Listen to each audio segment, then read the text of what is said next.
that will be touching on driving urban transformation through artificial intelligence, robotics, and IoT. So we have quite an exciting lineup of speakers ready to share, what is it like to use, IoT, AI, and robotics to actually transform our society, especially now in this, very unstable state. So this is the agenda for today's seminar, all right? So now we are having the welcome address. Oh, yeah, by the way, I'm Matthew. Okay, I forgot to introduce myself. Okay, so I'm a lecturer and consultant at NUS ISS. All right, and then our first speaker is actually Mr. Jonathan Lau, who is the founder of Nervotec. Right, and then followed by Bihin, founder of LDR Technology, and the last speaker will be Kelvin Chen, right, the co-founder of Carrot 12. So after that, there will be a Q&A panel session between all the speakers and my moderated by myself and also the participants that are in the room now. All right. So speakers, please do not leave after you have given your talk. Okay, do stay until the end because we're going to have a panel discussion with the participants in the room. All right. And then finally, we will end the entire webinar about 12 p.m. All right. So this is the short, bite-sized webinar that we have for today. Okay. So now I would like to go through what some of you are not sure, what is NUS ISS. So this is just a brief introduction about NUS ISS. All right. Basically, we are, our vision is to actually enable a digital economy that is always learning and always leading. All right. So we actually cover all these portfolios, right, of executive education, graduate programs, applied research, consulting, career service, etc. All right, and then we actually develop digital talents like yourselves, okay, through education, research, consulting, and career services. So yeah, there are many entry points, okay, and then it's very much an outcome-based learning. So we have a stackable program and also a graduate diploma. So for some of you guys, okay, especially if you're above 40, right, okay, you're Singaporean, your school fees will be 90% subsidized by SkillsFuture. So you're only paying 10%. So example, if let's say the entire master's program example costs about let's say $25,000 outside. Okay, in here you only pay $2,500. So it's quite a good bargain, all right. So please do encourage your employers to actually send you to be trained, all right. It's a genuine master's degree, all right. Okay, so we have 4 masters of digital leadership, intelligent system, enterprise business analytics, and software engineering. And lastly, we also do have a graduate diploma in system analyst, all right. And these are the different departments that we have. All right, I belong to the Smart Health Leadership Center, which is part of the institute as well. Okay, and then we cover research, consulting, and education. All right, so yeah, this is the stackable program that we have. Okay, so if let's say you are unsure whether to take a master's degree, you can actually take bite-sized courses and then stack up to a master's degree at the end. All right, so all these are all covered by SSG, right? SkillsFuture funding. Okay, so these are the different stackable. This is the stackable in AI, all right? For stackable in AI, we have the different certificates. So basically, in order to graduate with your master's, right, you need to take 2 of these foundational cert, okay? Intelligent reasoning system and pattern recognition system, and choose 2 out of 4 of the advanced certificate. So total, you need to have 4 certificates. Okay, plus 1 capstone project to get a master's degree. So you can see they are all very short days, okay, short days, and they are all catered for professionals who are actually working full time as well. Okay, so yeah, you can check out the website, okay, if you want to sign up for the course, all right, and then and also the subsidies that you are eligible for. Okay, so these are the upcoming events that we have. Okay. Product management, and and we also have a very big learning festival coming up in August. So do stay tuned for this. Okay, so yeah, any questions up to here before we proceed on to the first speaker?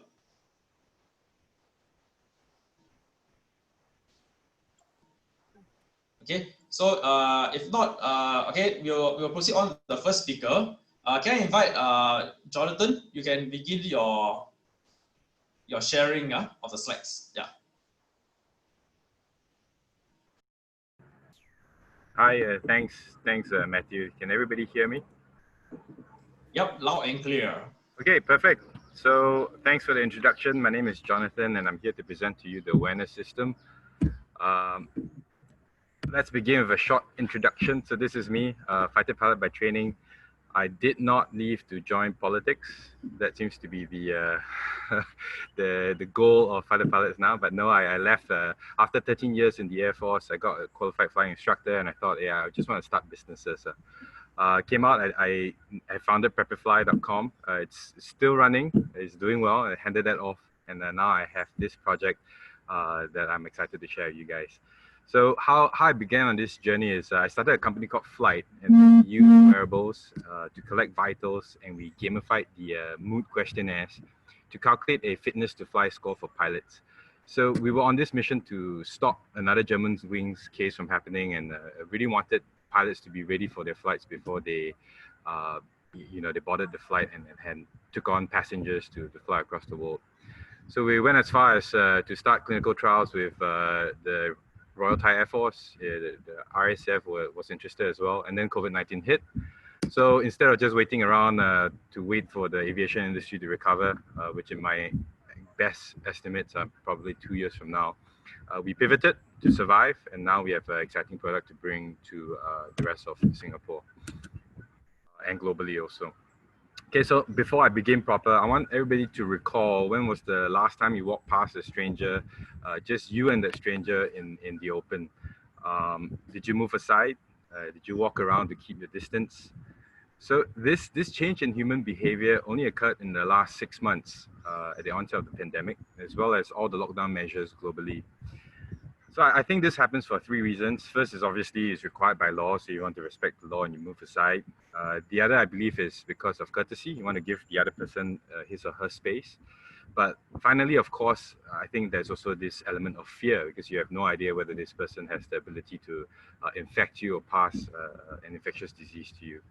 So this phenomenon, however, it's only very pronounced amongst strangers. I realize that when we're amongst friends, people we trust, we're far more relaxed and at ease with the company. The moment we say hi, we join each other for meals, mask is dropped, and then we just, life goes on as per normal. So let's all think about this for a second. In the case of infectious disease, when it comes to strangers and people coming together, it always defaults to a guilty until proven innocent kind of mentality, unless of course they're friends or family. So this phenomenon has made the world turn completely upside down, right? From air travel to the very fabric of economy as we know it, rapid transport, workplaces, the key tenets to the layers that shape urban transformation, they are also not spared. So I like that I'm presenting first, because as we speak about driving urban transformation, we must figure out first how to safely return people to the urban places we seek to transform. So to do this, we have distilled the problem statement down to a very simple and clear problem statement that we are facing right now, which is there's no current effective way to assess infectious risk. The WHO does not recommend temperature screening as there are a large number of asymptomatic cases or individuals who self-medicate. For employees returning to the workplace, this obviously poses a real threat as individuals congregate at the workplace. Confidence in air travel also has halved since COVID-19. And right now there are health declarations, but they are more subjective as we cannot verify the information you put on those health questionnaires. And they are ex post facto solutions where it doesn't stop the infection at the source, it only helps with contact tracing after the fact. So I can go on and on, but here's our solution. Okay, we have created a patent pending, scientifically validated AI engine together in collaboration with our research partners to predict the onset of influenza-like illnesses with accuracies of greater than 80%. So this really fills a large gap created by temperature screening. Right now, we feel that even though temperature screening is not viable and WHO doesn't recommend it, there really isn't a better alternative. So I just came back from a meeting at Star Vista, and I see 2 or 3 of those thermal scanners deployed, $12,000, $13,000 each. They really don't do anything. It's really a placebo effect, but we still use it because there really isn't a better alternative. So what we have done now is with the use of vital signs, we want to combine it in our AI engine to calculate this risk score because we can have that predictability of flu for the individual. So we have seen this done before, obviously. I didn't come up with this. We've seen this done with resting heart rates and sleep patterns that was analyzed by Fitbit. So Fitbit devices with 260,000 participants, anonymized data, of course. And they found out that they could predict when somebody was falling sick with accuracy of 3 days. There's also the use of smart rings, a company called Aura Rings, a Finnish company based in the US that used, they're now all over NBA stars and emergency department doctors. But they found out that they also had the capability to measure HRV and sleep patterns to also figure out when the individual is going to fall sick, tell the person so that he can obviously self-isolate and stay at home. I'm just going to wait for the plane to pass. My friend's up there.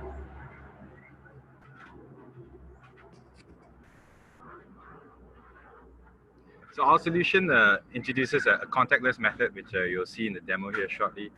It includes heart rate variability, SpO2 or oxygen saturation, and we combine this with our AI engine that's been trained with very pure clinical data from NUHS to give you the insights generated. So the insights generated is like low, medium, or high. So you can use this for proper risk management, either on a B2B level where you tell employees not to come in when they are medium to high risk, or a B2B to C level where you tell patrons not to board the flight, passengers not to board the flight, patrons not to enter movie cinemas, so on and so forth.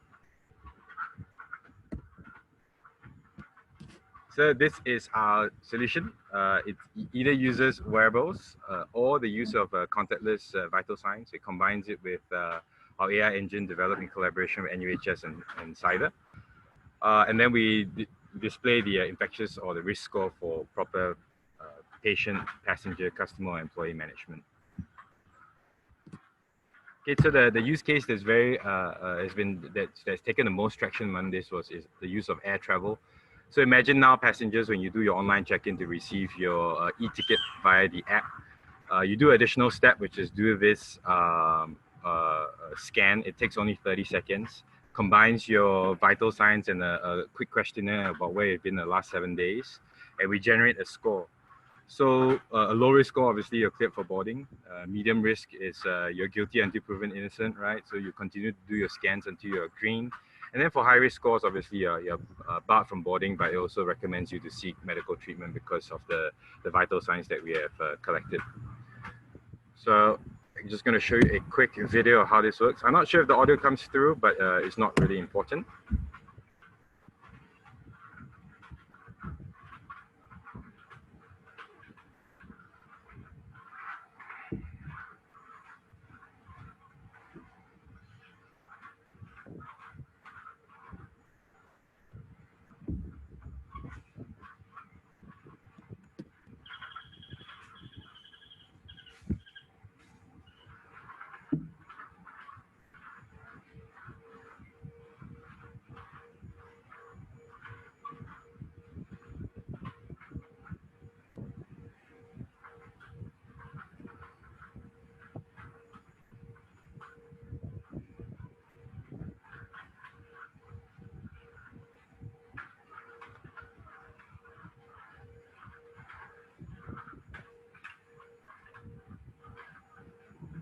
Okay, not sure if you recognize the gentleman in the blazer, but it looks awfully familiar. Okay, so this is our roadmap. Okay, really we are now into our second month really of really pushing on this project. So we've already established the relationships and the collaborations or the research collaborations with NUHS. We're in the process of doing that now with CIDR, as Dr. Matthew is very familiar with. We have also established the proof of value. So in our proof of value, we wanted to make sure that the market adoption was right. We want to make sure that the people who use this can showcase it in different ways. So for Watsons, they're going to adopt it for their entire corporate staff. So it helps with our B2B image of making sure employees are safe to go back to the workplace. But we are also trialing a B2B to C concept where a certain store, a certain outlet, on a certain day, in a certain window, will have all its customers coming in to also do the scan. So it really wants to sell the idea that if you do your shopping in this outlet on that time and that day, everybody that's with you will have already have done some sort of a health check, which is above and beyond what a temperature scan can get you. So that's something that we are also pursuing. We are in the Singapore Youth Flying Club, which we want to show it works in schools. So Youth Flying Club is very unique because as much as you can social distance in school, when it comes to Youth Flying Club, it's still a school, but you cannot social distance in the cockpit because it's just physically impossible. So we want to show how the importance of such a system to screen all the teachers and students to make sure that a cluster doesn't develop, and we pick up signs early. We get teachers or students to stay at home and don't come in and spread the virus. Seishin is a SME in the construction sector, so we also want to show its applicability in construction, as well as the use of our wearables will be able to detect construction workers going into some sort of a heat exhaustion or a heat stroke condition, and it will inform the foreman to pull this individual out to rest or to just give him some attention before he actually enters a state of a heat stroke. So we also want to push this with the SAF, of course, with the soldiers training in Tekong. So let's talk about the oh wow. Does anybody see yellow streaks on my? That's fine. Matthew, I think you're drawing on my slide, but that's fine. In the 6 to 12 month mark, we want to go into the whole of society. So let's talk about that. Okay. So with a trained system, we want to be able to use data from the current health promotion board's resting heart rate database. With a trained AI, we want to be able to create this heat map or this geographical information system of the entire Singapore. And it's very doable once we have this AI engine in play. And the idea here is to be able to find out where the hotspots are in Singapore. And the big goal that we have is future, if not when the rebound happens, we want to be able to localize the circuit breaker measures into estates rather than the island-wide coverage. So this is really the goal that we're trying to achieve for Singapore, and a localized version of circuit breakers that doesn't really have that significant impact on the economy. Okay, so this is a mandatory slide I need to cover because this message is brought to you by NUS and SkillsFuture, right? So no, but seriously, the tech stack is very straightforward. We use machine learning algorithms sharpened by deep neural networks. So there are many courses online now that talks about GIS, not so much about deep neural networks, but before you even get to that level or that level of deep expertise, you must be familiar with data analytics and machine learning algorithms, all of which are available on the SkillsFuture course online. And as Dr. Matthew also talked about, that small pieces, that stack that you go through to finally graduate with a master's degree, it's really never been done before, but it's something that we look out for when we hire. And to have 90% of your courses covered is really quite a steal. So that being said, we are hiring. We've just finished our pre-seed funding. So we are a fully funded company ready to take over the world, right? So we are hiring everybody from interns to management positions to deep expertise within the machine learning and deep neural network realm. So you can get my contact details, I guess, after this. But that's all I have for my presentation, and I'll take questions, I think, at the end. Dr. Matthew, off to you. Yeah. Thanks, John. Yeah. So thank you, everyone, for posting your questions. I don't know how to remove the marking on the screen. It's okay. I stop share. Done. Okay.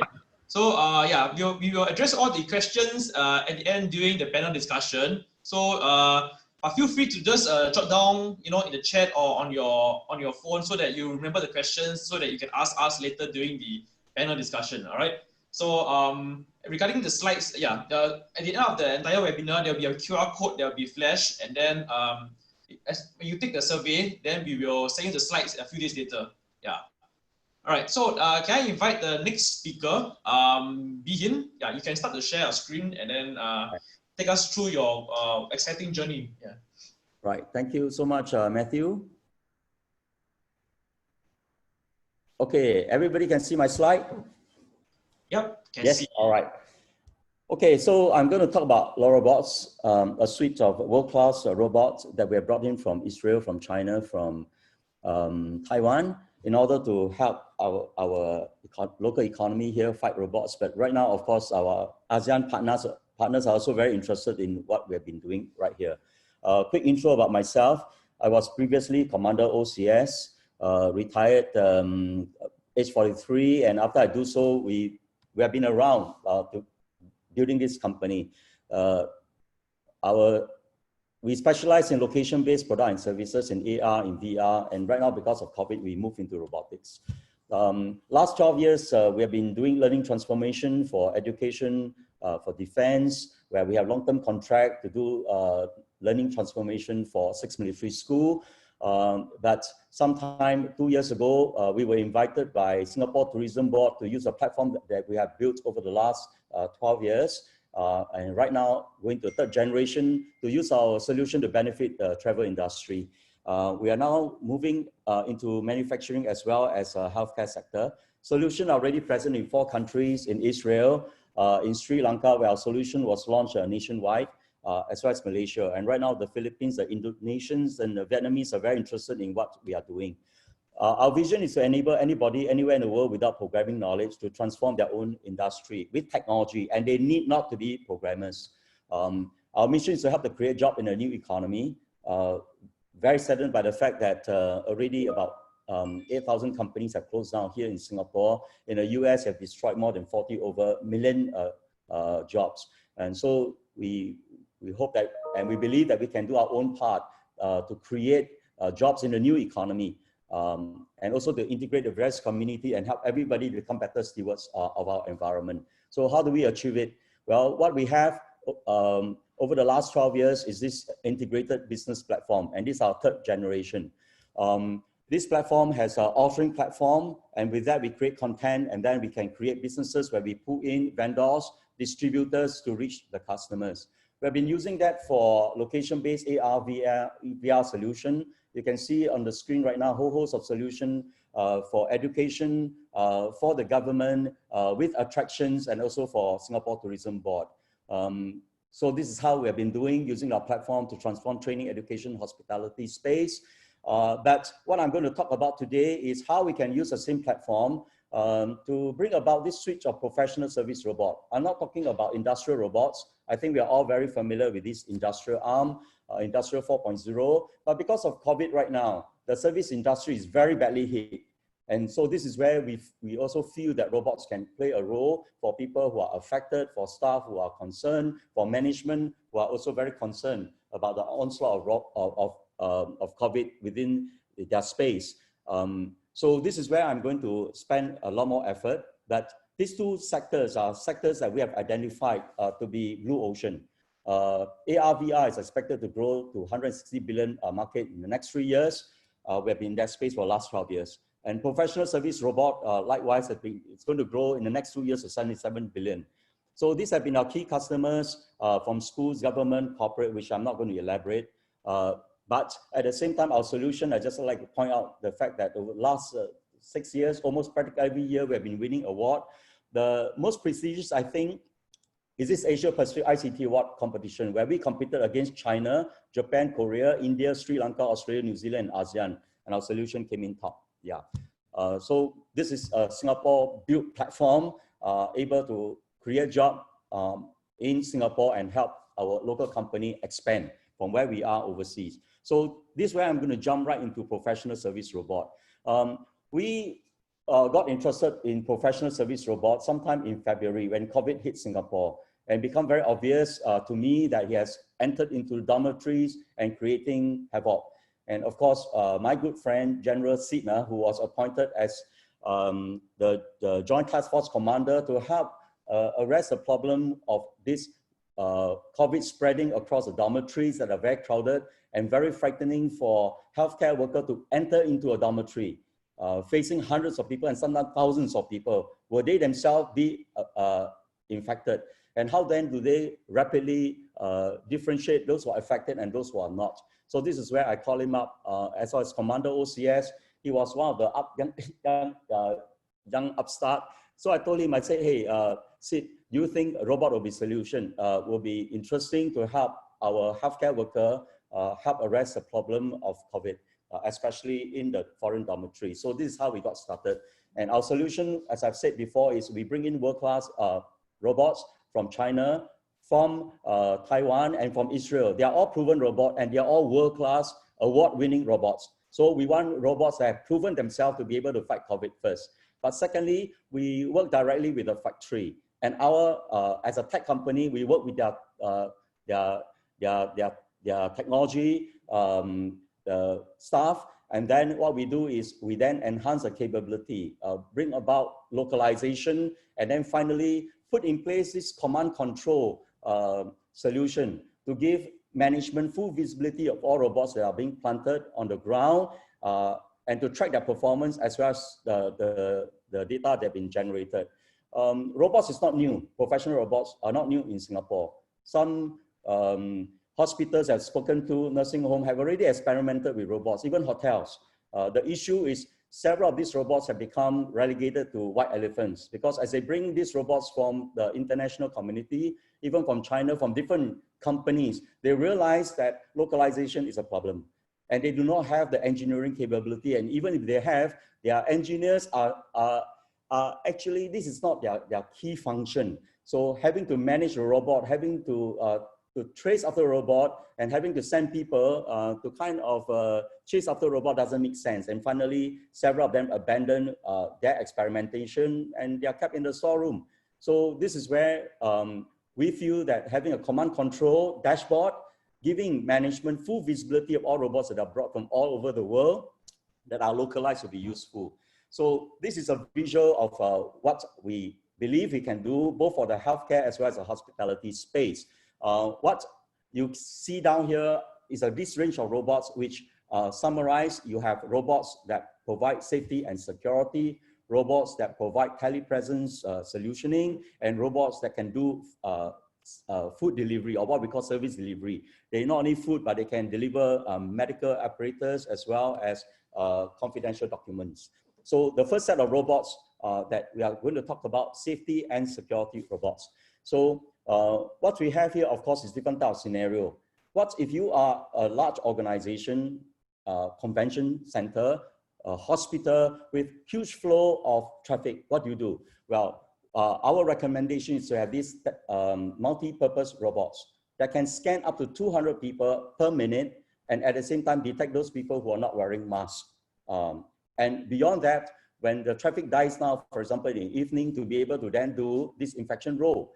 However, if you are operating in a hospital and there are already patients in isolation ward, doctor and nurses need to be disinfected, not only themselves, but the apparatus. That's where disinfection tunnel come in. But if you have a small outfit, probably you need not to have multi-purpose robots. Just this contactless temperature scanner that you are seeing all over Singapore right now. You go to NTUC, you're also seeing it. So this is becoming quite popular for small outfits. Yeah.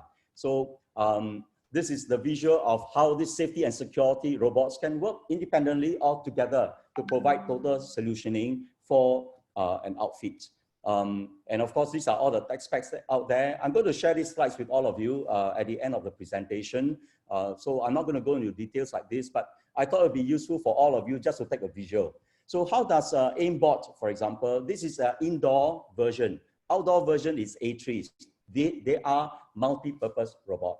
They can scan up to 200 people per minute, and at the same time detect people who are not wearing masks, and also revert to the role of doing disinfection when the traffic dies down.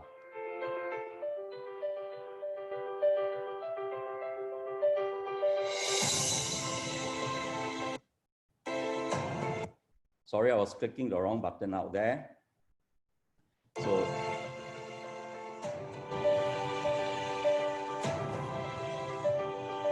So what is interesting about these robots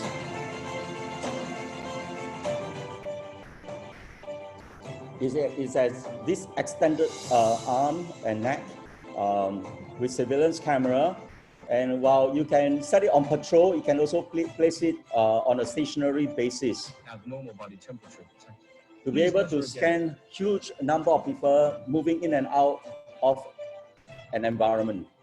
So how effective? 20 times more effective as compared to if you put a man in the loop and that person could be subjected to danger himself. So beyond temperature scanning, it can detect people who are not wearing temperature and take pictures of these people. And if they are recalcitrant, of course, you can even ban them from entering into a premise. As I mentioned, during downtime, this robot can be set to do disinfection. So they can literally carry out 24/7 function, and therefore one robot can replace the role of 5 headcount. Yeah, in a situation of manpower crunch, they are really very useful. So this is how it has been implemented in China already. Please wear a face mask. And beyond that, of course, you can then set it to do all this broadcasting function. So that's a summary of what the value proposition brought by such a robot. Yeah. So this is what you can do indoor. You can also do outdoor. I'm not going to show you the video there because I'm going to make it available for you. But I want to talk about another very interesting innovation, and this is about smart helmet.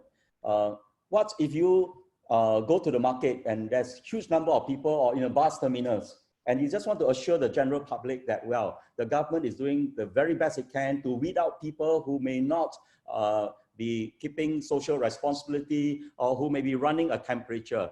So smart helmet solution like this is very useful. It's almost like Robot Cop.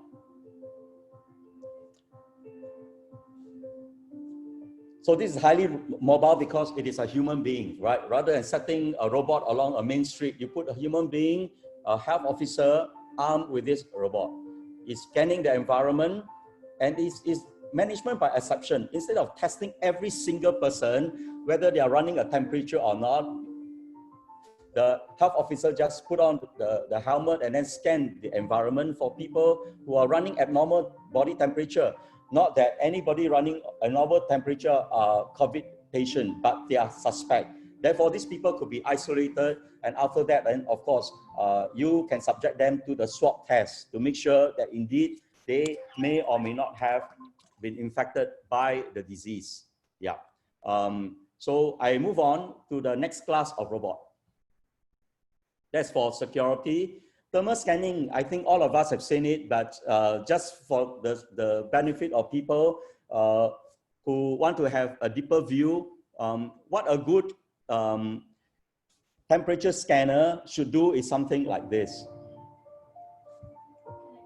It's now almost standard requirement right now. Number one, of course, anybody that looks at it, straight away, you can give a temperature reading, but at the same time, you can also use it to detect the individual, whether it is your staff or not. Therefore, it can be used for attendance tracking, and also if they are not, even if they are wearing masks, you can detect that this is the right person whom you allow to come to the office. So if all the conditions are met, that means they're not running temperature, they are your staff, and they are wearing masks, then you can set it to open the gantry. So this is how the entire system and its full capability can be fully optimized. And of course, you can use it also to track all the contract staff coming in and out of an organization. So that's how I think the thermal scanner is going to move into the future. And of course, we have many interested parties all over Singapore interested in solutions like this. You can have standing ones, it can be integrated with the gantry, or it could just be mounted even onto the wall, all right? So that is about the thermal scanner, yeah. And to me, these are the range of what we call security robots. But beyond security, we just want to make sure the environment is safe. So now what about the people inside there? We have a situation a few months ago. To me, it's a very sad situation for fear that a COVID carrier entering into a nursing home could start to infect one elderly patient. And then with that, it can spread like fire to destroy even the entire environment. That is a very scary thought. And for that reason, the government policy was to deny even family members from visiting the patient. But of course, the undesirable consequence of that is now we have nursing home, elderly person now being isolated and prevented from meeting their loved ones. These people, if not careful, could lapse into depression. So what can you do? So this is where you could actually send in telepresence robots. Yeah, and telepresence robots that is sent in could therefore be used to engage you can program them to move from ward to ward, from bed to bed, to give every patient a chance to communicate with their family. So while the situation could be one where the family members visit them only once a week, that is steady state last time. But with robots like this, the loved ones could actually see, the patient can actually see a loved one practically every single day. So this is the example of what is happening in China. Timmy, by the way, has already been implemented in Singapore, in Expo, Changi Expo, as well as Sengkang Hospital and few other hospitals that are considering purchasing it, as well as certain nursing home. So as you can see, even if they are isolated and prevented from meeting their loved one face to face, the robot could be programmed to kind of do a patrol, to move from bed to bed, ward to ward, monitor the condition of the patients, and more importantly, give them contact time with their loved ones. Yeah. In the context of the nursing home, which is what I'm going to show you right now, this is how the robot could actually look like.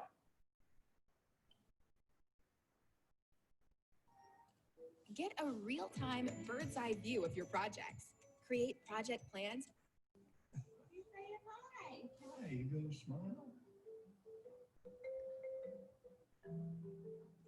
So the robot is used not only to allow the robots to reconnect with their loved ones, but could actually be used to engage the patient individually, entertain them if necessary, conduct telemedicine if necessary. That means do consultation with their doctors or nurses, or seek for professional help. Run basic errand for them, engage them, entertain them. Anybody can make any request for any song. Like for example, if your favorite singer is Tan Li Ching, you just say, Timmy, play Tan Li Ching, and straight away you'll call up the song for you. Yeah, or any favorite song, birthday song, whatever it is. Yeah, so highly versatile. I just like to show you how this robot can also, of course, be used in the hospitality space. And perhaps I just use one good example here in the retail, which is very badly hit by COVID.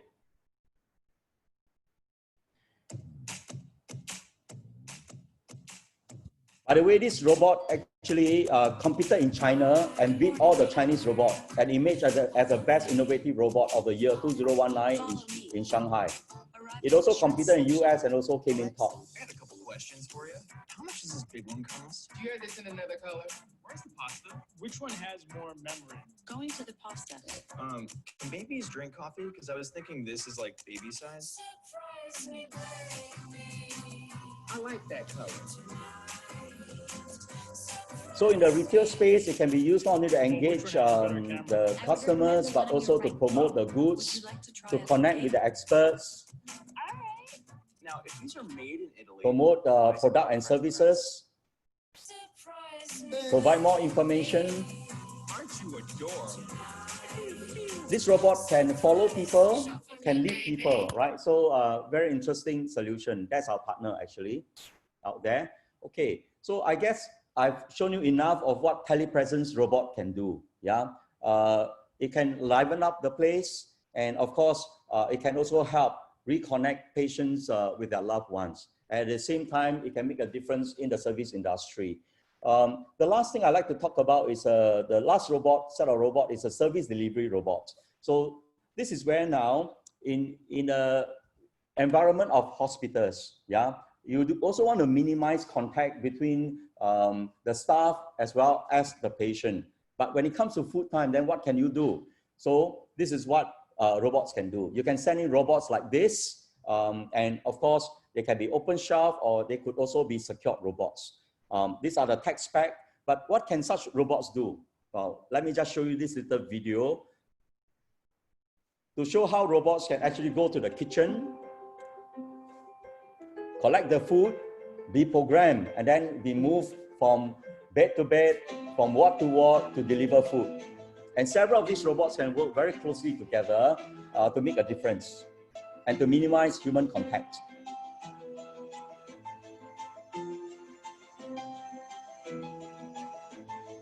So they are fully autonomous. They can avoid obstacles. And they auto-synchronize with other robots. So I'm sure all of you can imagine such robots can be deployed, of course, in hotels. Dining area can be deployed in the airlines, for example, in the lounge. It can also be deployed, of course, in restaurants. So it's highly versatile as well. But in a hospital or nursing home environment, yes, it can bring food actually to the patients. All right. The last robot, of course, we are here talking about is then what if we want to deliver medicine, apparatus, confidential document. So this is where secure robots that can only be opened by the designated person with QR code or with mobile or with access code can be sent and be deployed in various contexts. So that's an example how it looks like. Yeah. Okay.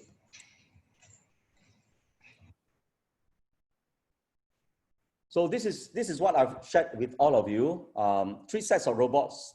We are talking about security robots. We are talking about robots that can engage the patients, and we are also talking about service delivery robots. Yeah. The beacon and bracelet come about because in certain nursing home that we are talking to, some of them are concerned that, hey, we have a group of dementia patients. How do you make sure that they do not accidentally venture into isolation ward or track them if they actually move out of the level of the hospital or even from their room? So this is where we can place in beacon bracelets. Yeah. But as I've said, our value proposition is not just bring robots from all over the world, which are world-class, proven, award-winning robots. But more importantly, to be able to localize them in Singapore context. And that's why our engineers are talking to their engineers at factory level so that we can do the enhancement and more importantly, to provide management, full visibility of all these robots. They can be from Israel, they can be from China, they can be from Taiwan, doesn't matter, even from Japan. And then we harmonize them, we give the management full visibility of where they're deployed, how well they're performing, and all the data that they are generating. Yep. And that will therefore allow the own staff, hospital staff, hospitality staff to focus on their core function while leaving the menial job to robots to do. So this is the idea of robots as a service. So if you want more information about what we do, you can go to ldrtech.sg website. And of course, if you need to speak personally to any of our staff, you can call Kelvin. The contact number is there. We're going to share all this with all of you subsequently. All right. I've come to the end of my presentation. Thank you so much for your attention. Okay, thank you, Bihin. That's a very detailed and visually stimulating presentation. So I think the audience really enjoyed also looking at the videos and how it's put into action, right? So I see a lot of questions, but we'll hold on the questions first to later. Okay, so the next speaker and the last speaker that we're going to invite to come on board to share is actually Kelvin Chen from Cambridge Health. Kelvin is the co-founder of Cambridge Health, and he'll be sharing with you on telemedicine in Singapore. Okay, Kelvin, you can share your slide. Yeah, okay.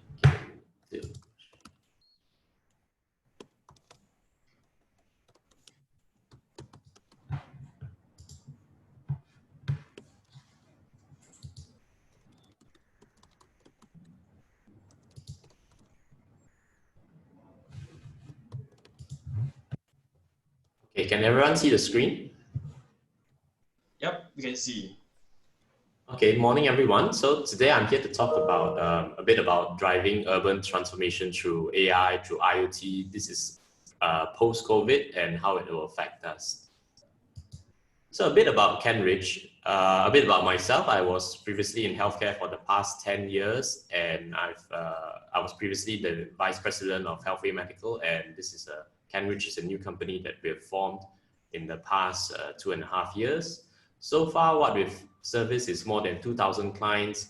Apple, Samsung, Huntsman are some of our customers. worldwide, and we have more than 1 million members on board to date. So the topic today is about post-COVID world, how it affects city planning, and some of the tech that will help with easing the congestion and for social distancing and all that. So some statistics, Singapore so far has already had 47,000 confirmed cases and 27 deaths. Worldwide, we've seen more than 13.6 million confirmed cases and more than 500,000 deaths.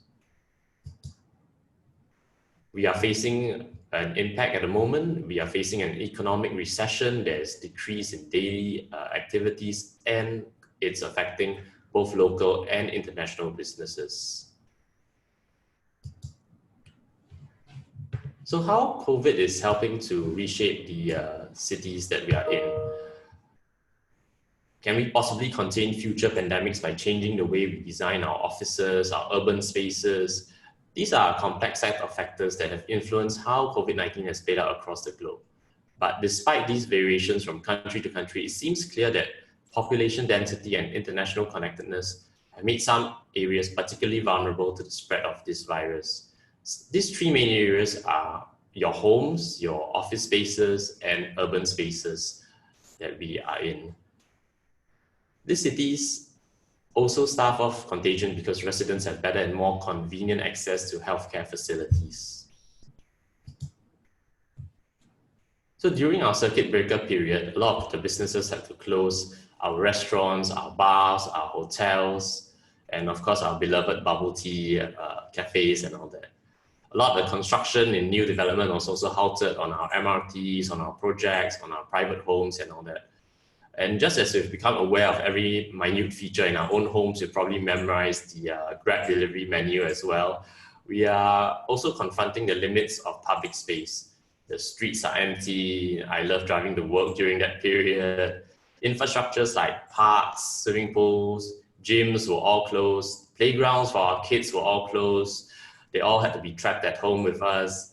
And these were all the facilities that we were living in that makes a small city living bearable.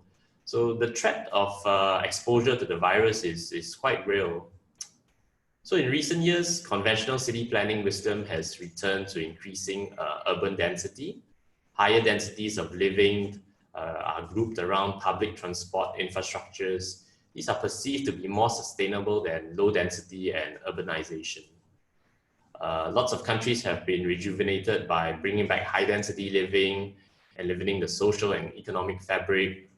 And everyone loves spending time outdoors, and this can be understood as a consequence of the fear of disease. It's a desire to eradicate dark rooms, dusty corners at home, being outdoors in the sunlight, in the open. It's refreshing and brings about a sense of happiness. So individual buildings have seen an increase in both density of occupation and opportunity for intense social interaction at our close quarters. Our offices, our open plan areas, hot desking have created unique work environments, and most of the tech startups like myself and all that have shared workspaces, and lots of the, I'm sure your university buildings are not complete without all your social hubs where your students and workers and all that can come together for idea sharing, for work interaction, for project planning and all that. So I think what are some of the changes we can expect to see in some of the medium and short-term reactions to COVID-19 are likely to be driven by visual aids such as much as the real medical science behind it. We can probably expect to see some degree of reactive flight to work from home as the economy reopens. I would say that the building designs will adapt to accommodate social distancing, lower occupation densities in offices, education buildings, and even clinics and hospitals. So in the longer term, urban spaces may be reconfigured to discourage large-scale public gatherings, and we may see more intrusive pedestrian path configurations. At first, such changes may seem inconvenient and invasive to us, but just as the anti-terrorism measures after 9/11, we'll get used to them, and I think the governments and the GRCs will get better at their visual integration, innovative planning, their design, delivery, their funding models. And this will be vital to aid the recovery of the community's post-circuit breaker. So in the midst of this global pandemic, it's easy to lose perspective and forget that the coronavirus is far from the only public health challenge that we face today. But it's not only the public areas that can be reshaped by this coronavirus. It will affect a lot of people, and it will result in more people working from home. And even after the lockdowns are lifted, people are redesigning workplaces, domestic places, offices, and how we commute. So people are probably going to be spending less time traveling, driving, commuting, and spending more time with their families, cooking, and even working more hours than before. I've received lately emails, replies on weekends, and even quite late at night also. So the WHO has said that city living can make residents vulnerable to communicable disease such as tuberculosis and all that in the past, from overcrowding, poor ventilation, and there's a lot of vector-borne diseases. I think especially in Singapore now, it's dengue season. So without a doubt, some such measures such as self-isolation, staying indoors, and practicing social distancing are more difficult in a very compact city setting. So we here at Cambridge, we actually try to use some tech to drive it, to help aid some of these, to make things accessible to people. I would especially like to explain a bit more in terms of the healthcare related sectors, since we are mainly a health tech company, and we do own and operate primary care clinics as well as secondary care clinics from specialist chains, from cardios, from orthopedics, from pediatrics, and so forth. So at Cambridge, what we've done is we have developed a application. It's one of the first health and home ecosystem for individuals. It's a very personalized system. It holds your health records, your telemedicine, and it integrates with a host of hardware as well. So as I mentioned, not only from your hardware, your connectiveness, we do integrate with a lot of home care. So things like your home management system, even your lighting, your care of your infant child at home, care of your elderly parents, connecting with their smart home devices, connecting with healthcare devices that monitor the patient's health, blood pressure, and all that at home. These are some of the things that we have integrated into our application. And so a typical scenario is that, let's say a patient is sick, maybe your elderly parent is sick or yourself is sick. We have built an AI healthcare ambassador with named her Alice, and basically Alice will ask for your symptoms. She will decide whether you are in need to visit a physical clinic because you have some symptoms that perhaps cannot be seen just solely through telemedicine. The doctor needs to examine you physically, do some readings, run some lab reports, and you take some blood and all that. Then she can decide whether you should go to a physical clinic. If you need to go there, she will schedule a physical appointment at the clinic for you, make your booking for you, slot it in for you. And if you can commute by telemedicine, of course, what we'll do is she'll send you to our doctor online, and then our doctor will see you. And then if the conditions are something simple, then we'll then send the medicine delivery to your house. So of course, Alice will also schedule your visit to the hospitals and follow-ups if needed, and she will remind you to regularly take your medications with our push notifications securely. This is a periodical time, and she can schedule follow-up visits with you as well. So after she scheduled you to the physical clinic, step one at the clinic is of course registration and temperature screening. We have some devices to aid with that, and of course, there are some wearables that we have after you reach a certain clinic or the hospitals, and these will then continue to report your temperature, your heart rate for our doctors to monitor when you're at home as well. So I think these are some of the devices that I think we have also mentioned earlier, but what we've done is we've also integrated with our clinic appointment system. So when the patient arrives, the patient is automatically recognized, being checked in, been booked, and it all links securely to even your insurance plan. If you're on board a certain health plan with us, the clinic, the doctor will know a certain cap of your plans, what your co-payment options are, what your temperature are. These are some of the readings that we can take. And of course, the contact tracing wearables will then help with home monitoring on your analytics. And of course, for COVID situations, there's some safe distancing involved. So on the whole, with all our hardware and our cameras and the contact tracing bracelets and all that at the hospitals and all that, we are able to do some real-time monitoring of your visitor locations. And this also can be similarly implanted in a lot of our corporate clients' offices. So far, we have implemented this solution in more than 1,000 of our corporate clients' offices worldwide. We are actually in Singapore, Indonesia, Malaysia, and China. Singapore and China are two headquarters at the moment. So what happens is when the patient goes to a hospital after seeing a physical doctor in the clinic, not only will their contact trail be monitored and facilitated, but we have also engaged what we've built is we have built the software for one of the AI doctor robots that will concierge the patient throughout the hospital from station to station and all that as well.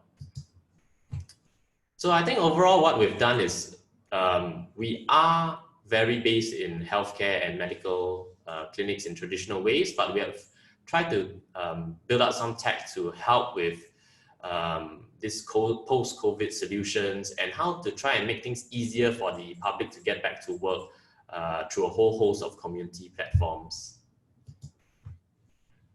So like I said, back end, what we do, we gather the information, we do pre-screening, we help out with the agencies. So what we've done is we've followed a lot of the government standards in the protocols and implemented them in our software as well. So social distancing is quite a key important thing, and I have to emphasize again that we have this whole platform of trackers and all that. And the thing is that privacy is a big concern at the moment to a lot of people, and we want to make sure that we are working with world-class standards on having the best of that security controls in plan for all your visitors' health records, how it's linked to contact tracing. We are even working with the Australian government on implementing such a solution in some of the companies there as well. So some of these key features of the whole platform are, of course, your crowd control, your contact tracing, and being a one-stop medical provider, which is licensed by Ministry of Health. We have the best expertise there. We have doctors and professional staff on board to help with all these as well. So how we envision healthcare in the next area is that as the stages of planning for cities change, we think that lots of people will be working from home. They'll be using new technologies like our Alice system to triage, to monitor their patients. They'll be reaching out to us to our telemedicine platform. They'll be having their wearables at home to continuously monitor. And these are some of our patients who have chronic disease management issues like diabetes, high blood pressure, heart problems. It makes it more convenient for them to access healthcare from home and about, rather than overcrowding at a lot of the hospitals and clinics and queues and all that also. Of course, I think some of these things will not take over traditional healthcare platforms. At least I think there won't be an AI doctor within the next 10 years, I would think so. So I think this helps bridges and makes things more accessible to all our members, especially I think during this COVID period. I think there's a huge increase in the use of food delivery applications and all that. Similarly wise, I think telemedicines have seen a huge boost this past period. People who have been not keen to use it have suddenly been forced to use. All these people have been working from home. I think from now we are also on our Zoom platform and all these and all that. So I think one of the next steps that we have planned is, of course, we have planned to put small AI-mended clinics at most of the heartlands. We are trying to implement this in 40, 50 of the communities overseas and all that. In Singapore, we are still testing this out because there are certain approvals that and standards that MOH needs for this. But this is something that we hope to work with and envision that we may have automated kiosks for healthcare checkups and needs at maybe even every HDB block that will help with this. So, yeah. So post-pandemic, we see how cities are shaped, where we live and work can make us more aware of the ways which we are connected. We see building designs that will adapt to social distancing, and in offices and even medical clinics, hospitals. In the longer term, urban spaces may be reconfigured, for large-scale public gatherings, lesser that we may have more gatherings. I think more events online through Zoom, through team meetings and all that. People are generally also preferring to work at home more. But what we see is that we think technology can help us fight against COVID, keep us safe, and will help ease social distancing issues as well. Yeah, that's it from me. If you have any questions, perhaps we can continue on the next discussion. Thanks. Okay, thank you, Kelvin. So so thank you, speakers, for all your wonderful sharing. Okay, regarding technology and how your company is actually implementing them in this COVID situation. Okay, so now we have come to the exciting part, which is actually the panel discussion session. So okay, I hope all the speakers are still here. Okay, I think they're all here. All right. So now we will start to take questions from the participants. So what I will do first is I will backtrack in the group chat to actually see the questions that were posted earlier on by earlier participants. And then if you have questions, you can, after I've cleared them, you can also either use your mic to ask the question, or you can write it in the group chat. Right? If you want to remain anonymous, you can just private message me, and I will post the question out without revealing your name. All right. So okay, let's look at the questions first. Oh yes, please also do stay to the end, because we will be flashing a QR code which you need to actually scan to provide the feedback, so that we will send you the slides as well. So if you wish to have the slides that was shared today, please do stay to the end when the QR code is being flashed. All right. Okay. So let me look at the question. Okay. So the question from Kenneth, I guess this one was posted during Jonathan's talk. Okay. Patent application costs are expensive and time consuming. So which countries do you first apply for, and the rationale? Yeah. So Jonathan, you want to share? Other speakers, you can share also if you want to contribute. Yeah. Yeah, okay, that's a good question in terms of how our IP protection roadmap. The interesting thing about algorithm-based IPs is that as we get better with more data that we handle, we do tweaks to the algorithm, and that's the specific way we handle the data is what we patent. It's not really a big rush to get it a worldwide patent, as you mentioned, is a very costly affair. It's really the collaborations that we have with our research partners, the proprietary way we handle the data. It's obviously we will be in our research agreements that it stays within the collaborators. But once we get to a certain level of commercialization, then yes, it will be definitely needed. So a very good company that also does relatively the same thing as us is First Beats. You may not have heard of First Beats, but they are the AI engine behind every Fitbit, Garmin, and most of your lifestyle trackers. They are the company that takes your vitals, crunch out the VO2 max estimates, your stress estimates. So they're very similar in how they operate in their business models. They only patent when they have a sure winner. And that's why they only need to do it once, and they can do it in all the markets that they are in. So it's really, yes, a step-by-step process. But the good thing is if you have close partners and you're all binded in a research contract, then these are the things that you want to look at to make sure that the information stays proprietary. I hope that answers it. Okay, thanks, John. Behin and Kelvin, you got anything to add on? Indeed, it's this patenting is very expensive. And of course, there are always two areas that you need to look into. First is inventiveness. Is this really first time in the world that something like this has been invented? And of course, secondly is innovativeness. Yeah. Well, I think it's easy to score on innovativeness. Inventiveness may be a bit difficult because most of what anybody is trying to do is already out there. Yeah. Okay, thank you. Okay, Kelvin, I think it's here. I think maybe just a bit more to add on. I think in the case where we see our local Grab take on Uber, it's the same thing. I think on tech wise, a lot of things can be replicated very fast, and I think there are a lot of people that have been very innovative out there. It's probably how you take your operational efficiency to task, and I think even for us, we see a lot of other very similar solutions out there in the market or that. But I think the adoption rate has been quite good for us, where we see more than 1 million users come on board, more than 2,000 of our corporate clients have been quite fast flowing, and from 0 to 2,000 in the past 2 years have been quite good. So I think it's how you do things differently and all that. Of course, for certain key things, I think patents are still a must. But these are probably only for the few key things that you think are very vital and important to your company. Yeah.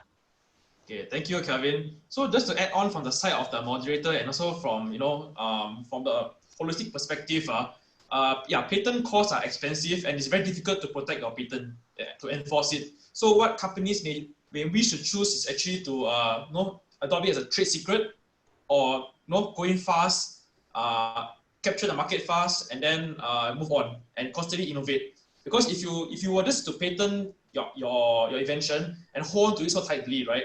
Anybody can actually just reverse engineer, tweak a little bit of the design, and overcome your patent already. Okay, so there's actually very low entry to barrier if you do patenting. Okay, so it's best either to do it as a trade secret, or you just constantly innovate and always be a step ahead of your competitors. Yeah. Okay, so the next question is by Madeline. Privacy concerns are big now. So are these software going to be another layer that consumers have to go through? Because now scanning QR codes is already such a hassle, and much less tracking activities. I think a lot of people were against the recent proposal by the government to give out the trackers and stuff like that. So yeah, I think this question is posted to Jonathan also, but the other speakers can also contribute. So Jonathan, any take on this? Yeah, so I think for this question, there are really 3 parts. First is adoption, then it's privacy, and then after that is convenience. So let's talk about the convenience first. The additional steps you mentioned is actually there to protect your privacy. Just like 2FA, where you have to do a second factor authentication to access your bank records, is additional step, and hence it's in theory inconvenient because why can't I just put in a password and see my bank account? So same as the contact tracing for safe entry, it only records the data when you're there. You scan a QR code to only make sure that you are in this area to check in and check out. The most convenient method would be to just tell Safe Entry, the app, to constantly record my location. And anywhere I go, you can just always know where I am at all times. Then you technically don't even need to scan in or scan out. So it is important to understand that the additional steps that you take are there to protect your privacy. So then it comes to, what about our solution? What does it do? So the end goal that we see is before you even leave the house in the morning, you do a daily scan on that of your vital signs. And once you are of a low risk, the end goal here is you'll be free to leave the house, to go anywhere you want. It will not be an enforcement angle. So yes, you can still leave your house, but participating retail shops and offices that form this band of, no, we only want low risk customers and visitors to our office space, then you will not be allowed entry into these retail spaces. So it's not really a enforcement angle, but it's more of a level of participation. It's kind of like having the A grade on the hawker store to say that we are very hygienic. It'll be the A grade of, okay, people who enter our office space or our retail space are all scanned that morning to make sure that they are healthy and of a low infectious risk score. Then now it's the last one about adoption. Okay, so how do we adopt and make people not be afraid of wearing something that looks like a trackable device for prisoners. Now, this one is really about messaging. So a good case study is our Watson's partner. They are also using the wearable. So everybody's going to wear a wearable plus do the daily scans. But the wearable is really, the messaging there is, we know that living a sedentary lifestyle is unhealthy. This unhealthiness also brings about a lower immune system if you don't work out, you don't keep an active or a healthy lifestyle. So really the messaging is we want everybody to work out, we want everybody to be healthy. This increases productivity, also increases immunity, and we want that because we want a safe working everybody. So that's why we're introducing this wearable. And oh, by the way, it's going to be a competition between senior management and the staff. The winners get to win Watson's vouchers to spend online. So the entire shift has been away from data privacy concerns to really what this solution is about, which is a healthy lifestyle, increased immunity, and keeping everybody safe at the workplace. So the moment that messaging is clear, now nobody is asking me about data privacy concerns. Everybody's asking me, hey, if you are giving team A first, isn't it unfair they get to clock their steps first? So we are moving in the correct direction where the true message and the transparency of data policy is important also, to let people be aware of what we're using your data for, and if we're using it, how we anonymize it to train AI, the AI engine, which is also for the greater good. So I think there are many, yes, you must approach it very carefully. Yes, you must have a very transparent data policy, but the most important thing is how you convey this message in the ultimate vision or the mission of your company. It's in my opinion, the most important factor in, especially in this realm. Okay, thanks, John. Anything else to add from Bean or Kelvin? I think it's very well answered. Okay, thanks. Okay, so we'll move on to the next question by Mona. Okay, so I guess this one is directed to Bean. So, what does localization of robot mean, and why is it so critical for implementation?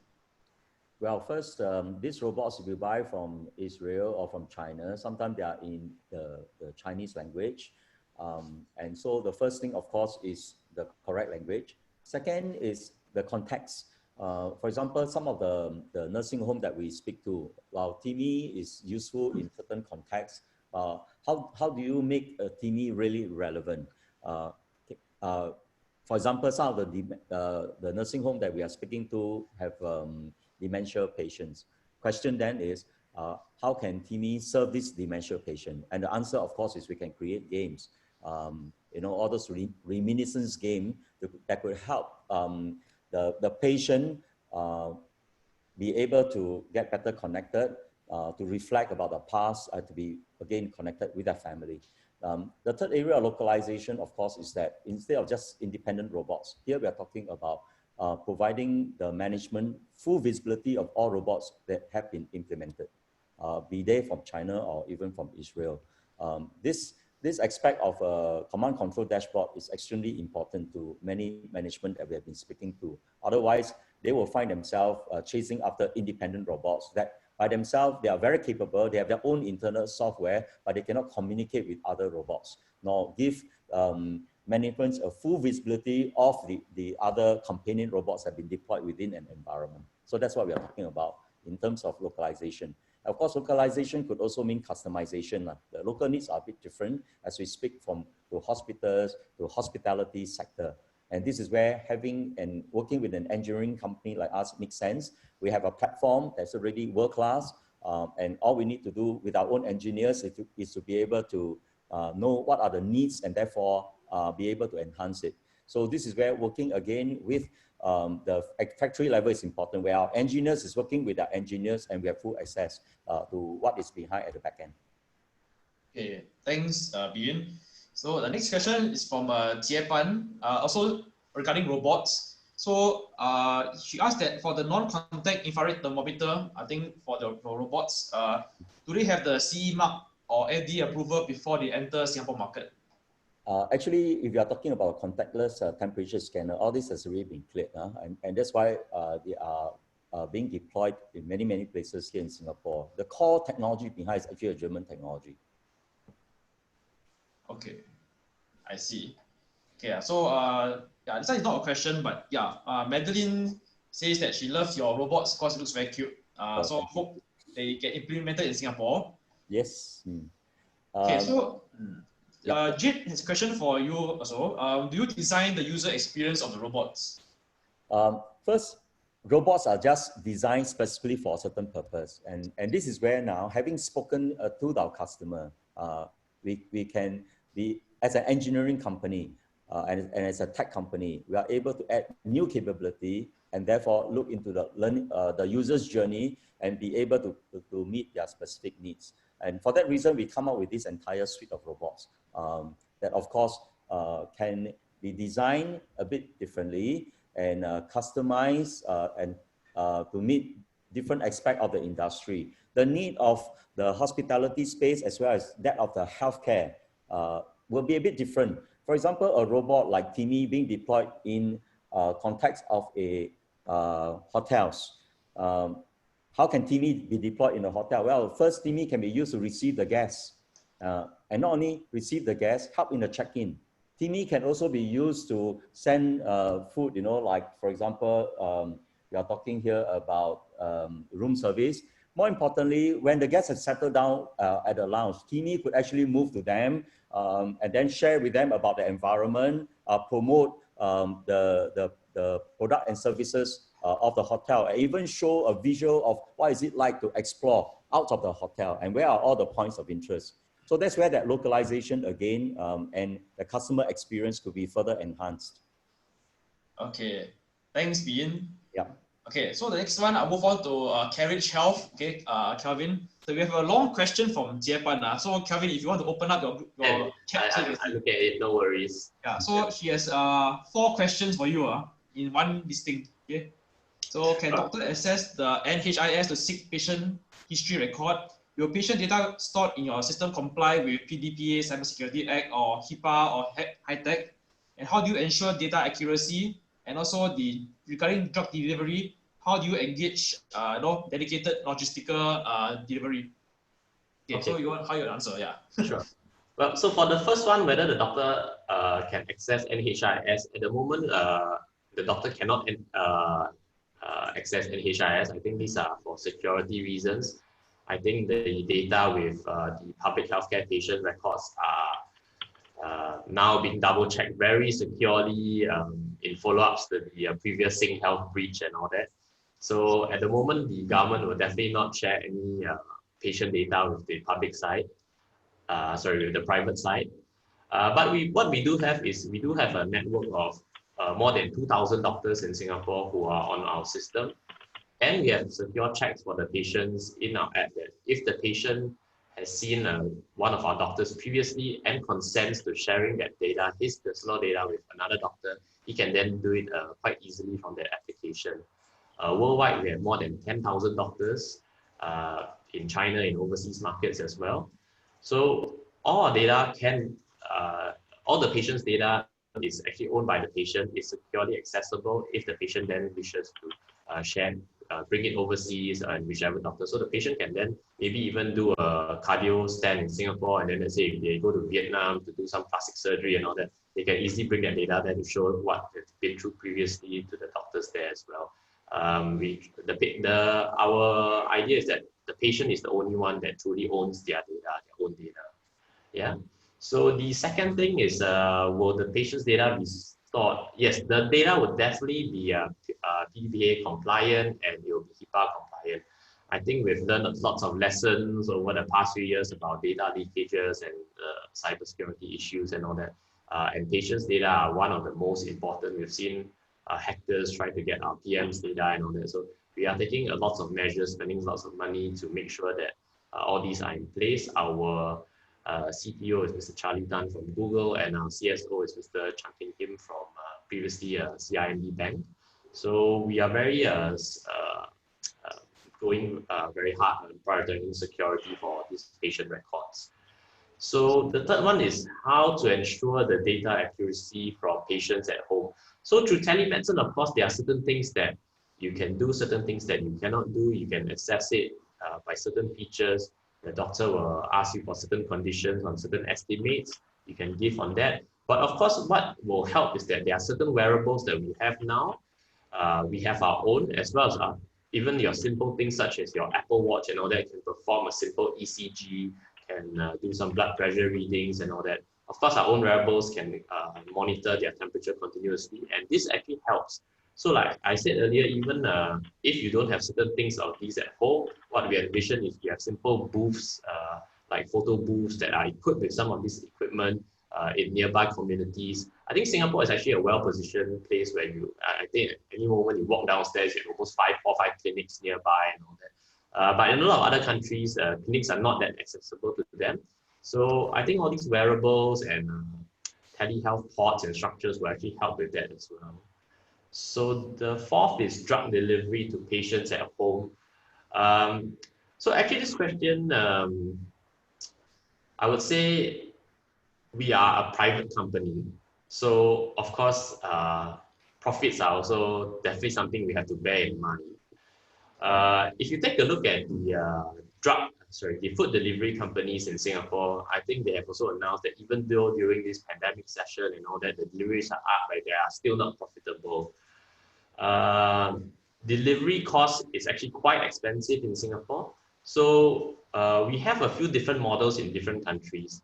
In countries where the logistics and manpower costs are lesser, we do try to deliver the medications ourselves actually, because we do run certain checks and balances.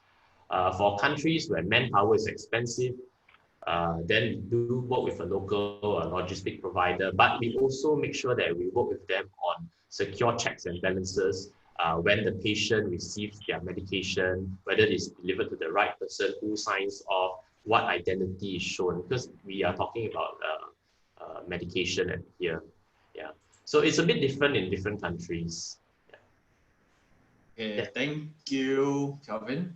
Okay, so I'll move on. Next one is a private anonymous question. Okay, so for companies that are keen to embark and take up all these technologies, I guess this company wants to either work with either of you guys to either embark together or take up the technologies. Are there any government grants or funding that we can apply for? So this is open to all speakers. You want to share? Yes, I'm very happy to let you know that there's lots of grants out there. The contactless temperature scanner, of course, there's already a PSG grant there, heavily subsidized for any Singaporean company to adopt. Then, of course, our solution is also a total approach to help an organization to embrace robotic solution, which is quite costly. Enterprise Singapore, STB, have taken note of our system approach of bringing robots to help enterprises. And what they have asked us to do is to send our message out to encourage Singaporean-based company with at least 30% local equity to apply for solutions such as ours. And of course, the government grant support up to about 80% for such solutioning. So for those people who are interested, yes, you can approach us. We can discuss with you, understand what are your needs, and then narrow down to what are the type of robots that you need based on your requirement. And then, of course, we can share with you how the robots can come in to help from productivity point of view and also from cost saving point of view. And with that, you can put up the application. We can help point the way to you. I'm sure the other speakers will probably take the same path as well. Yeah. Other speakers, you got anything you want to add on? No, I agree. I think even our solution is also one of the few that is pre-approved by PSG, and I think the government has actually, especially for getting companies to go digital and even helping with COVID, provided a whole host. I think there is a new COVID Go Digital grant for this period and all that. We are definitely pre-approved inside as one of the vendors as well. And I think lots of the companies, lots of the SMEs are as much like you mentioned, has 30% shareholding that meet the requirements. Most of them actually do get it quite easily actually. So I think this round the government is extending out a lot of help for all these adoptions of all these tech. Yeah. And it is across all industry, I must emphasize. Healthcare, it can be F&B, it can be in hospitality, it can be in the manufacturing space, whatever. there's a big push out there to encourage Singaporeans to adopt technology. Yeah, for the PSG grant is really more for the commercializing arm. So if you have a product, it behooves you to be pre-approved so that your prospective customers, they only need to pay 20% of the total cost. But for the question of the question that was asked, I think it's also about the development side. So yes, there are development grants if you are interested in creating a product, just like the three of us. You can apply this through ESG. Obviously, you will need there are a lot of due diligence checks that will be conducted to make sure that you actually have a real product. You'll be using local companies to develop this product. But after you go through all those, obviously, the checks are to make sure that you're legitimate. But once you get through all those checks, yes, up to 80% of your total development costs will be covered by grants with no cap. So yes, a lot of money is coming in from the government to help SMEs just like us to develop products, and it's definitely something you need to look at to offset your costs. Okay, thank you, speakers. All right, let's move on to the next question by Tiat Ling. Okay, so this question is quite similar to the previous question in the sense that the question is about the key challenge with robots is the cost of adoption and deployment. So what is a viable approach to overcome this challenge? So I guess that's for Bihin. Sorry, your question again, I was slightly distracted, so excuse me. So the question is a key challenge with robots is the cost of adoption and deployment. Yeah. So what is a viable approach to overcome this challenge? Yeah. So first, of course, robots are expensive, but as mentioned just now, there's been a lot of government support to encourage local enterprises, including even charities right now. There's this VWO charity grant. The support is up to 30,000 for any of the charities. And again, it is very encompassing, and the whole thing is about adoption of technology that could include also robotic solution.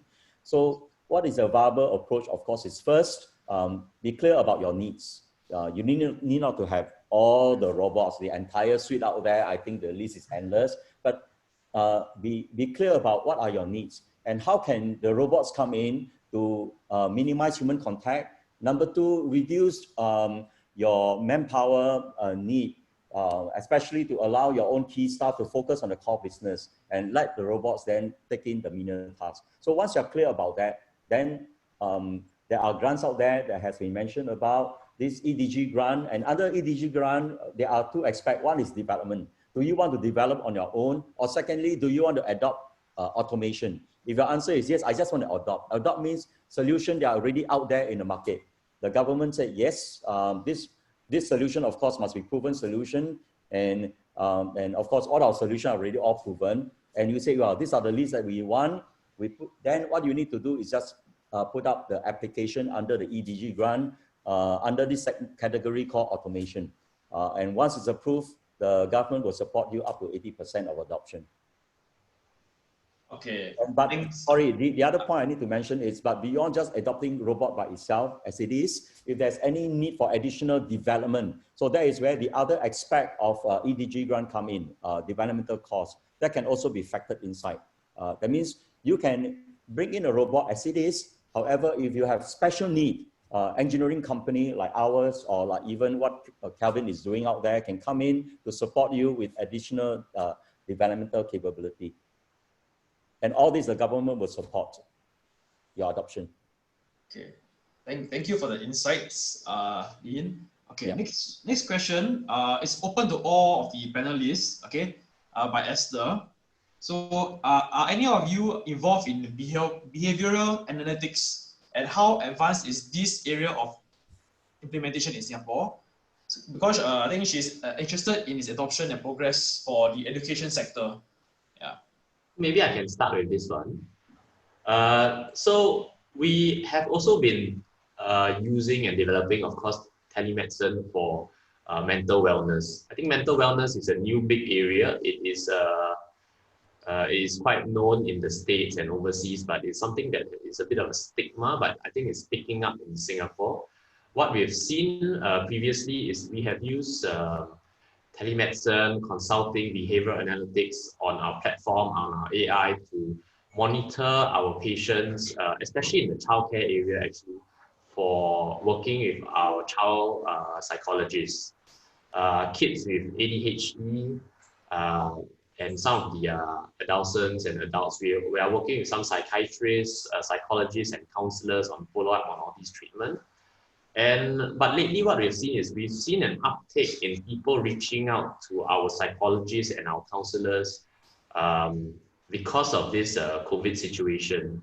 Unfortunately, a lot of people are out of jobs, facing stress, mental issues with their current situation, their current work life and all that.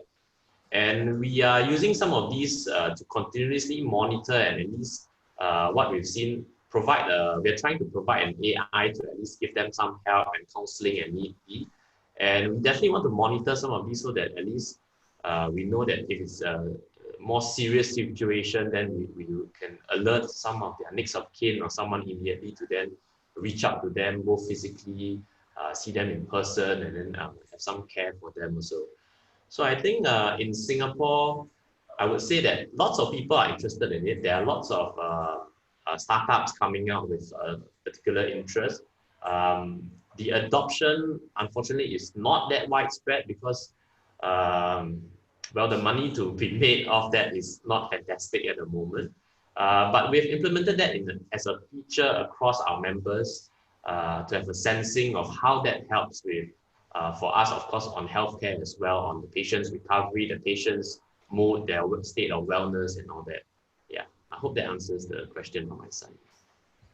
Okay, I just would like to add on, because the question right now is about the education sector. And yes, I agree with Kelvin that robots very new in Singapore. For the education sector, we have actually got a suite of what we call educational robots. Some schools have expressed interest, and there's some little experimentation going on out there. However, what I like to mention that what is more mature in Singapore, over the last 12 years, we have been working with the schools. What we do is not robotics, but augmented reality, virtual reality solution. And we build platform that even allows students to use our platform to create their own trail and using mobile to discover what is around the environment within the school. It can be run in amazing race fashion. They can use the technology to point at wall and the wall can come alive using AR, VR. We've been doing that for the last 8 years or so. And our solution for the schools was launched by Minister Heng Swee Keat when he was then the Minister of Education. And here what we did was we designed a set of experiential trail all over the heritage site of Singapore to allow students from primary up to JC level using their own mobile phone and leveraging on the location-based chip in every phone, the GPS, the Bluetooth, and the beacons for content to be pushed to them on their mobile, and using the concept of self-paced learning, collaborative learning, place-based learning, and experiential learning for them to have a deeper, more immersive experience as they go outdoor. So what has been the result for that? Well, after putting through about 250,000 primary up to JC level students, 94% of primary students say they prefer the mobile experience to pen and paper or tour guiding concept. 96% of secondary students said the same, yeah. And what is interesting is our solution was also studied by one Professor Mark Pegram from the University of Western Australia. And he wrote a book about how education had been moving away from didactic, teacher-centric, lecture-based to self-paced, to mobile, to location-based, what we call experiential learning. And he cited what we have done here in Singapore as amongst the most advanced in the world. So the impact has been proven, yeah, I would say. But of course, right now, robotics is something that, that many schools are very interested in. And I do believe with all my heart that robots can make learning a lot more fun.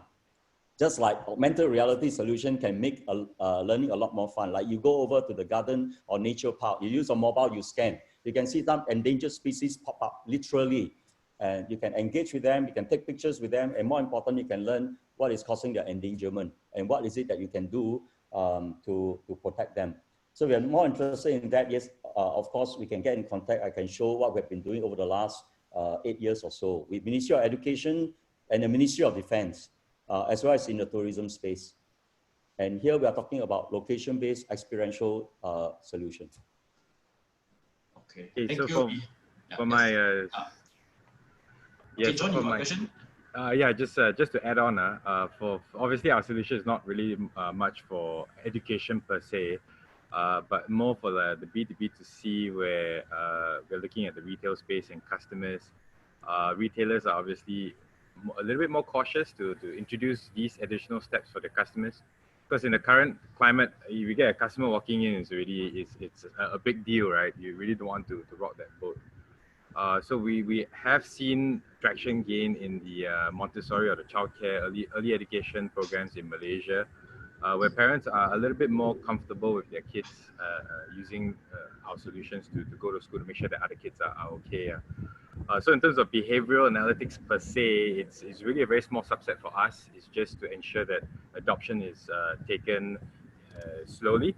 But more importantly, it must be adopted as a whole, because only when everybody uses the solution, then it becomes a solution. Okay, thanks, John. Okay, move on to the next question. Okay, so Harry would like to add on to the previous question on user experience. How much more ready are robots like Tammy and such to provide positive UX vis-a-vis our current experience of existing chatbot digital assistant like Jamie? So I think that is directed more to Bin.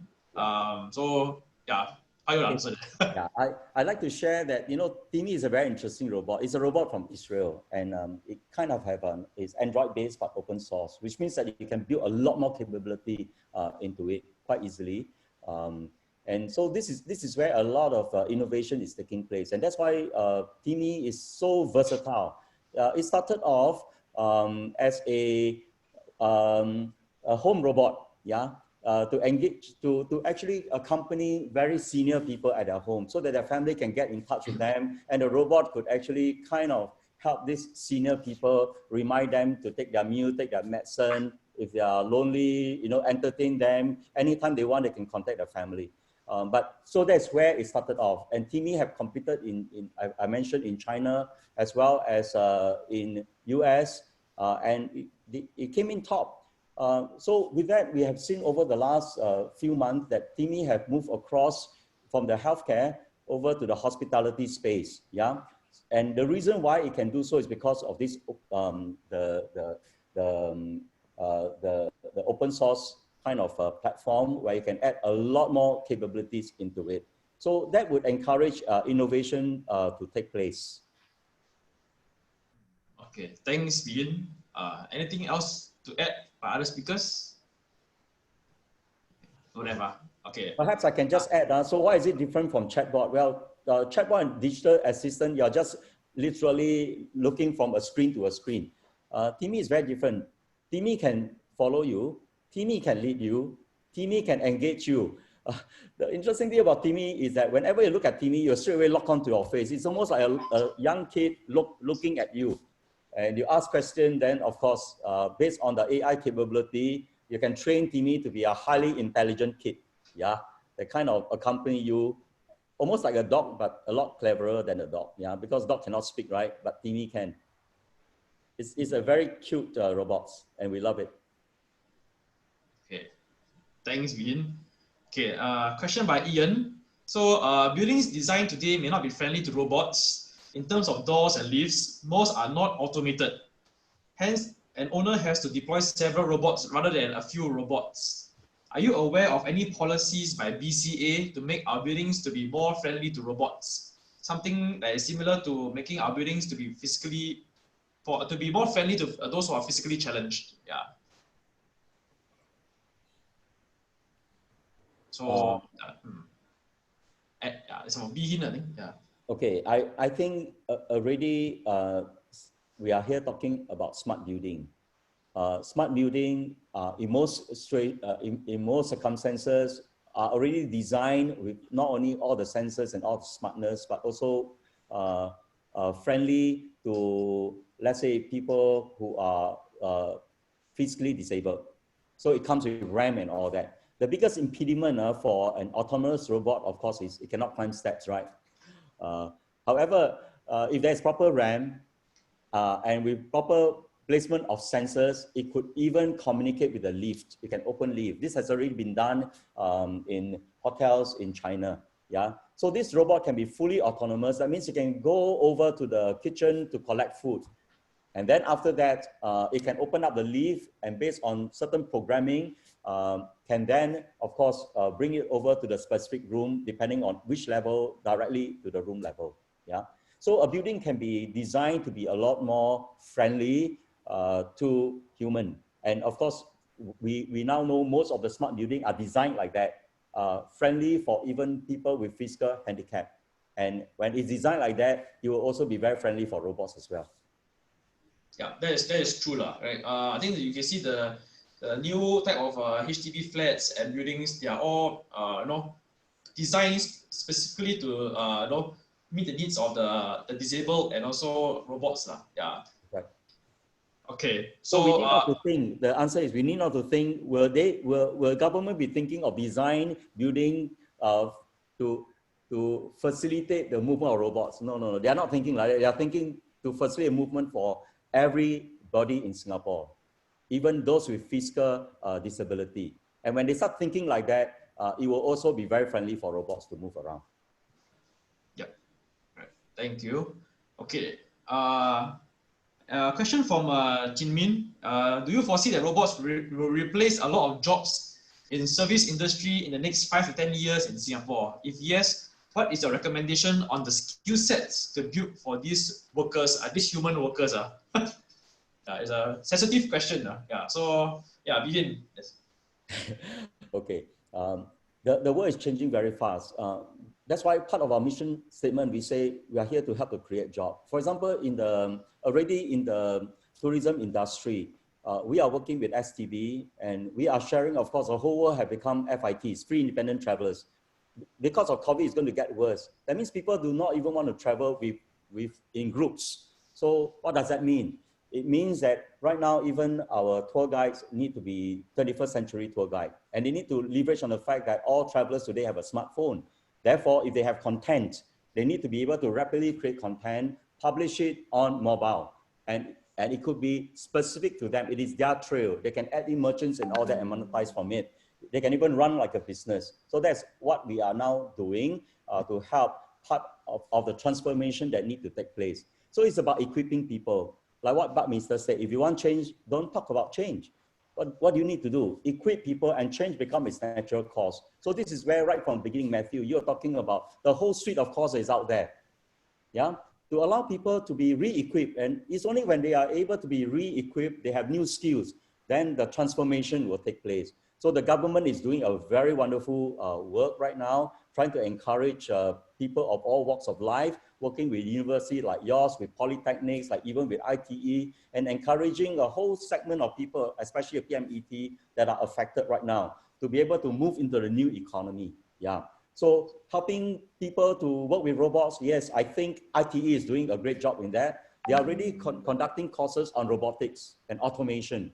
And so the young people are growing up now, being able to understand about robots, even building component parts, and more importantly, at the end, as they continue to grow in the education level, they will possibly be able to learn about programming and therefore adding new more capabilities. We need not to start from zero. The wonderful thing is right now, world-class robots are already there in the market. Do we have to build our own Singaporean robot? Answer is no. All we need to do is get in touch with all these great companies that's out there, many of them in China, Japan even, in Israel. Work with the source and then tell them we are in this context called Southeast Asia. Yeah. And of course, they love the Southeast Asian market. And all we need to do is tell them, work along with us, because whatever new capability that we build down here in Southeast Asia, we can of course benefit them in their own region. More importantly, most of this country will look at Singapore as a hub to Asia. And with the trade war going around between US and China, of course, the Chinese need to look elsewhere. Where do they look at? Southeast Asia is a natural place that they're looking at. And that's why when we approach the factory level, they are very, very enthusiastic to be able to work with us. And they are very happy that they are in touch with a tech company that have been around for the last 12 years to be able to enhance our capability. And when doing so, we therefore are saying this becomes the opportunity for the Singaporeans.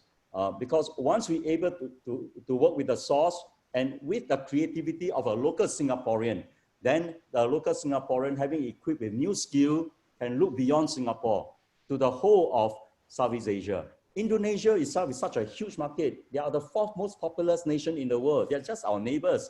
Thousands of islands out there. Yeah. So we need to encourage Singaporeans, like what the government is doing. Go beyond Singapore. Singapore market is too small, but the whole world beyond Singapore, of course, is very big. The last thing I like to mention is the Singapore brand name sells so well. Just 2 weeks ago, Enterprise Singapore linked us up with Saudi Arabia, very far away from Middle East. But guess what? They specifically asked Enterprise Singapore for local tech company, Singaporean company. So our solution, because we are very much in tourism and they want to encourage domestic travel, we were asked to actually meet up with them directly, talking to the Ministry of Tourism. So the message here is Singapore brand name sells. And therefore, we are in a happy situation, although a frightening situation. We can therefore give hope to our local Singaporean. The world has changed. However, the government have put in all the resources, have brought in great organizations like NUS with many, many courses out there for people to be reskilled. And once they are reskilled, the opportunity are there when they have the skill to be able to now create new stuff and therefore go out of Singapore to benefit the rest of the world. Okay, thanks, Ian, for promoting NUS. So, so what he said is true. So if you are, if you're afraid for the next 5 to 10 years, do come and take a look at the courses at NUS ISS, because each of the course has been curated and approved by the government to meet the needs of the growing economy in the next 5 to 10 years. So you can be assured that whatever course you take there, right, depending on which industry you're in, actually would suffice to bring you across the next 5 years in terms of meeting the job needs, right? And then you will not get displaced so easily as well, right?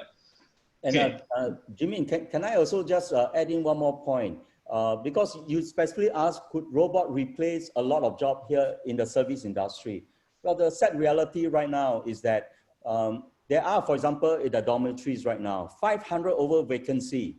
They need people to be able to do temperature scanning, security and all that. But guess what? I think if you have been watching the Channel News Asia, the CEO of Centurion, one of the largest dormitory operator in Singapore, said, I have 500 vacancy, but people dare not take up the job. Why? Because they're afraid that they are being exposed to foreign workers whom they may catch the disease. Some of the braver one, of course, the story goes like this, have signed up, but when they went home, their wife said, hey, don't ever take up this job, although it's paying a lot better. Why? Why are you endangering yourself? Why are you endangering your whole family? So much as we say, well, will robot take away job? The issue now is we are facing with labor crunch. We are facing with a situation where there are jobs that human beings cannot take. And this is where the robot fit in naturally to help local Singaporeans focus on the core business and let the robot do the manual job. And therefore, when Singaporeans see this as an opportunity and come on board and going through all those reskilling courses we are talking about, they will then be able to adapt along into this new change world. So back to what I've said about Bud Minister's quote, that if we want change, don't talk about change. Equip people and change will become its natural course. Okay, thanks. And the government is making it very sweet for people, to embrace this change by going for a course with heavy subsidies. Okay, so I'll take the last question now. It's by Jie Pan. Okay, if compared to initial purchasing of robots, right, what will be the approximate cost for routine maintenance and calibration, if applicable? And normally, how long will each warranty term last? Well, most of the warranty, I'm not sure what Kelvin will say to this. Most of the warranty will be 1 year. And of course, all the parts that need to be replaced can be replaced either parts by part or replacement of the whole robots. So this is the current approach by the industry, so that every robot that have been embraced, the client will be assured of continual service immediately. Any breakdown of the robots, there'll be one-to-one replacement, or if there are parts that, like batteries that is damaged, of course, the battery can be immediately replaced, part by parts. Okay, thanks, Ian.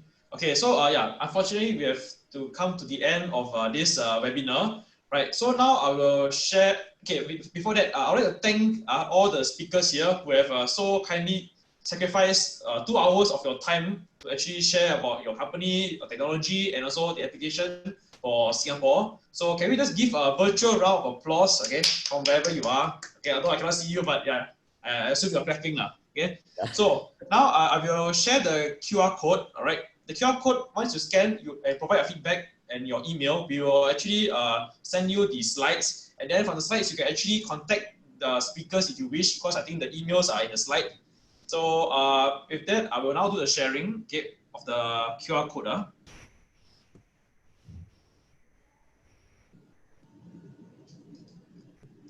Okay, yeah. So yeah, can you see the QR code? Okay, so yeah, please scan the QR code and then provide your feedback and your email, and then kindly allow for 3 to 4 working days before receiving the slides. Okay.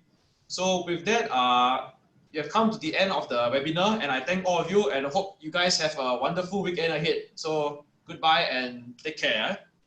Thank you so much, Matthew. Thank you. Thanks, Matthew. Thanks, everyone. Bless you. Guys.